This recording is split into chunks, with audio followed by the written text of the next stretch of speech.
پوری قوم کہہ رہی ہے جہیز لو، باقاعدہ لکھوایا جا رہا ہے کہ جہیز میں کیا کیا دو گے، گاڑی بھی دو گے، ٹی وی بھی دو گے، کیش کتنا ہوگا، یہ کیا ہوگا۔ مولوی صاحب کہتے ہیں جہیز لینا بے غیرتی ہے، بے شرمی ہے، پہلے سے گھر میں فرنیچر لا کے ڈال دو، کم از کم پہلی رات کو بیوی کو اپنے بستر پہ تو سلاؤ، اتنی غیرت تو ہونی چاہیے۔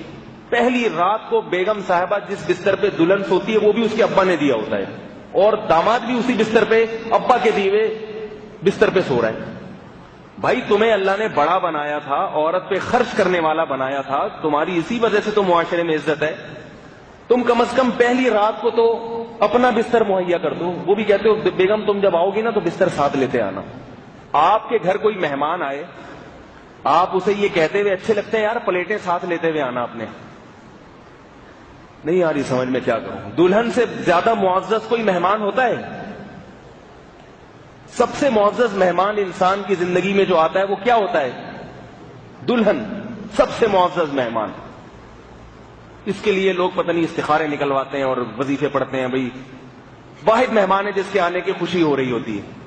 تو اس مہمان کا یہ اکرام ہے کہ بستر اپنے ساتھ لیتے آنا، بیگم تکیہ اپنے ساتھ لیتی آنا، اور اس پہ بٹھانے کی چادر بھی اپنے ساتھ لیتی۔ اور ہاں جب تم آؤ تو مہمان بھی آئیں گے تو صوفے بھی ساتھ لیتے، تاکہ تمہارے گھر سے جب کوئی تمہارے بھائی چاچے ماچے جو بھی آئیں تو وہ صوفے بھی تمہارے ہونے چاہیے جن پہ وہ بیٹھے ہیں، اور پلیٹیں بھی لیتی آنا۔ ایک بات میں بھول گیا تھا، پلیٹیں بھی، بھائی یہی تو ہو رہا ہے، ڈنر سیٹ بھی آ رہا ہے، صوفے بھی آ رہے ہیں، الماریاں بھی آ رہی ہیں، کارپٹ بھی آ رہے ہیں، تو بیگم کارپٹ بھی لیتی آنا چلنے کے لیے تاکہ ذرا اچھا لگے۔ اور جب تم ہمارے گھر میں آ رہی ہو مہمان بن کے، تو میں چاہتا ہوں جب کوئی مہمان گھر میں آتا ہے لوگ گھر کی صفائی کرتے ہیں نا، کلر وغیرہ کروا دیتے ہیں، ڈیکوریٹ کر دیتے ہیں، تو تم آ رہی ہو تو میں چاہ رہا ہوں میرا گھر پہلے سے ڈیکوریٹ ہو، تو آنے سے پہلے یہ سارا کام کروا دینا۔ بہت مشکل ہے آپ لوگوں کو سمجھانا، حالانکہ سب معذرت کے ساتھ سب کچھ کر کے بیٹھے ہوئے ہیں، جتنے شادی شدہ لوگ ہیں یہ سارے پروسیس سے گزر کے آئے ہوئے ہیں یہاں پہ۔ تو وہ پورا ڈیکوریٹ کون کرواتا ہے؟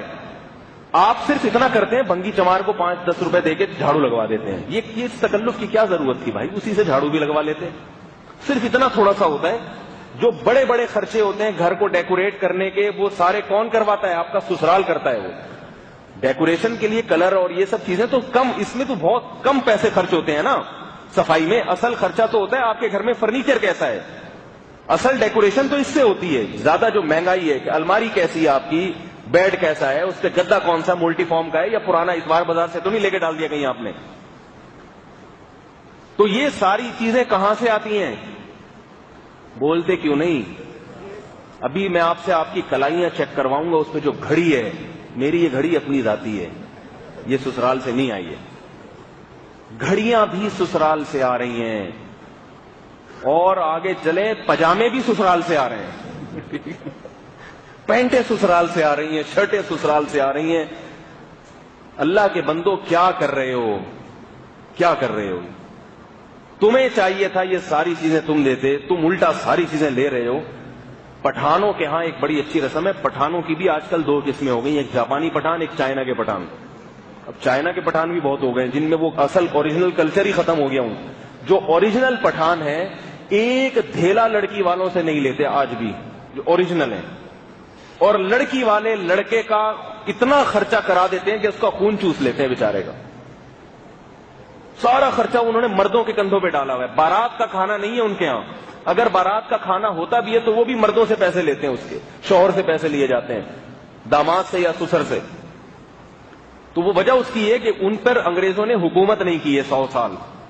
ایک انگریز خاتون نے مجھ سے پوچھا کہ آپ لوگوں کے یہاں جہیز ہے اور یہ ساری چیزیں ہیں، تو آپ لوگ تو اپنے آپ کو مسلمان کہتے ہو اور آپ کہتے ہو کہ یہ چیزیں اسلام میں نہیں ہے، تو یہ آپ کے کلچر میں کیوں ہے؟ میں نے کہا اس لیے ہے کہ ہم پر تم لوگوں نے 100 سال حکومت کی ہے۔ نہیں آ رہی میرا خیال ہے بات سمجھ؟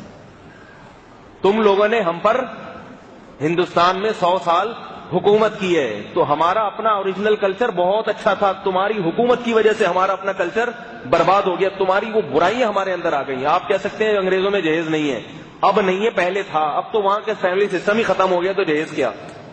تو وہ ہے ہی نہیں۔ اور ہمارا بھی ایسا ہی ہوگا، جب لڑکیاں زیادہ ہوں گی اور جہیز کی فکر آدمی کو پریشان کرے گی، بھئی ایک ایک بیٹی پر اتنا اتنا، تو لوگ کہیں گے، ابا کہے گا بیٹا جاب کرو جا کے، شادی وادی کی فکر چھوڑو، ختم کر۔ انگریزوں کا کلچر بھی تو ایسے ہی تباہ ہوا ہے کہ بھئی کون لڑکیوں کی شادیوں کی ٹینشن سر پہ رکھے، ایک عذاب ہے، ایک مصیبت ہے، چھوڑو جاب کرو۔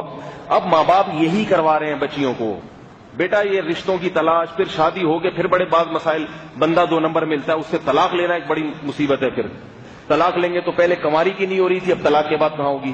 تو اب ماں باپ آہستہ آہستہ اس طرف آ رہے ہیں کہ یار یہ ٹینشن چھوڑو، جاب کراؤ بیٹا، خود کماؤ خود کھاؤ، کوئی بندہ سمجھ میں آتا ہے تو وہیں شادی کر کے اطلاع دے دینا ہمیں۔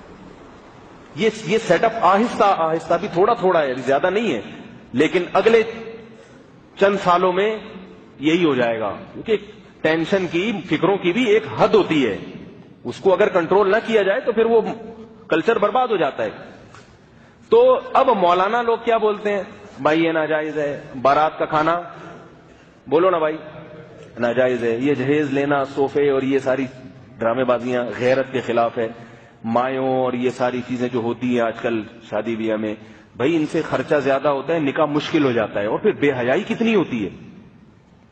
آپ شادی اس لیے تو کر رہے ہیں کہ آپ کو دلہن مل رہی ہے، لیکن اس دلہن کو حاصل کرنے سے پہلے کتنی دلہنیں دیکھ لیتے ہیں، کیا کیا ہو رہا ہے، جوتا چھپائی ہو رہی ہے، سالیوں سے پھر فری ہو رہے ہیں، وہ سالیاں پیسے لے کے مانگ رہی ہیں، وہ جوتا دوں گی تو پیسے، اس میں مرد کو جوتا چھپانے میں چھپنے میں اتنا مزہ نہیں آ رہا ہوتا جتنا یہ لڑکیوں سے وہ گپے مار رہا ہوتا ہے اور دلچسپی لے رہا ہوتا ہے۔ شادی سے پہلے 10 شادیاں ہو چکی ہوتی ہیں اس کی۔ تو یہ سارا ڈرامے بازی، مولویوں کی کتنی خشک شادی ہوتی، میری جب بھی شادی ہوئی ہے کچھ کوئی انٹرٹینمنٹ نہیں، چلو 1 دفعہ ہوتا ہے 2 دفعہ ہوتا ہے، جب بھی شادی ہوئی ہے ایسے گئے ہیں، کوئی سالی بھی سامنے نہیں آئی، نہ کوئی اس کی کزنیں، نہ کوئی ایسے انٹرٹینمنٹ، گئے 2-4 بندے، وہ بھی کوئی اوریجنل تھے، کچھ ادھار لیے ہوئے تھے کہیں سے، کچھ تو اوریجنل تھے، یہ میرے اوریجنل ماموں ہیں، یہ والے محلے والوں سے ادھار لیے، ان کے ماموں تھے دوست کے، ہم نے ان کو یار شادی ہو جائے گی تو واپس کر دوں گا، کیونکہ بارات میں 2-4 ماموں تو ہونے چاہیے نا، رشتے دار ہونے چاہیے، اس قسم کی پھیکی پھیکی گئے۔ اور پہلی جب میری شادی ہوئی تو کتنے افراد تھے بارات میں؟